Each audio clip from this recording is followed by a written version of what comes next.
If working harder made people rich, then construction workers would be millionaires. But they're not. And that's not an opinion. That's a problem. Because somewhere along the way, you were sold a lie. Work more, earn more, win. Sounds logical, right? It's also exactly why most people stay stuck. Let's say you make $20 per hour. You work 8 hours a day. That's $160 per day. Now let's push harder. You work 12 hours a day. Now you make $240. Sounds good, right? But here's where it gets interesting. You're now working 50% more for only 50% more money. And you've just sacrificed your time, your energy, and eventually, your health. Now, let me ask you something. How many hours are in a day? So what happens when you hit the limit? You stop growing. Now, you might be thinking, okay, so I'll just get a better job. But that's still the same game. You're still trading time for money, just at a higher rate. This is what I call the invisible cage. It feels like progress, but it's just a slightly bigger version of the same problem. Imagine you're carrying water in buckets, trying to fill a pool. You can carry more buckets. You can walk faster. You can even get stronger. But at the end of the day, you're still carrying water manually. Now imagine instead, you build a pipe. Same effort once, but now water flows automatically. That is the difference between working hard and building systems. This is why some people work less and earn more.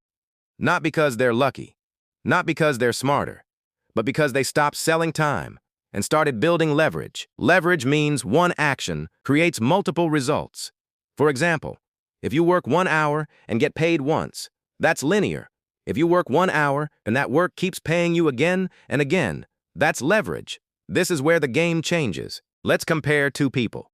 Person A works 10 hours a day, makes $200. Person B works 3 hours, creates something that makes $20 per day.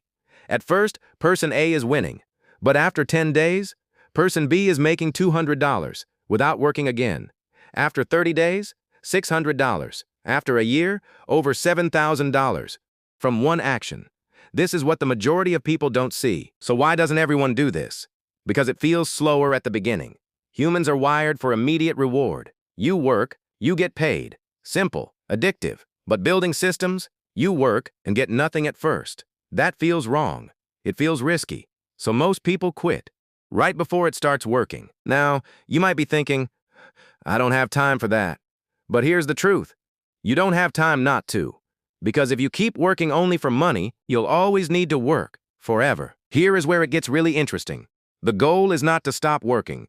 The goal is to change how your work behaves, from active to scalable, from one time to repeatable, from effort to output. So what can you actually do?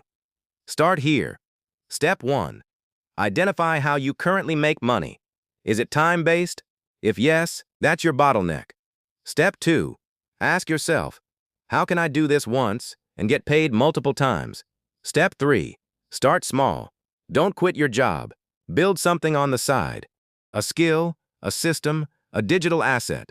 Anything that doesn't depend on your constant presence. The people who win financially don't just work harder. They build smarter. They think in systems. They think in leverage. They think in multiplication. So next time you think, I just need to work more, remember this. More effort won't fix a broken system, but a better system can multiply your effort. And that is how you actually get ahead.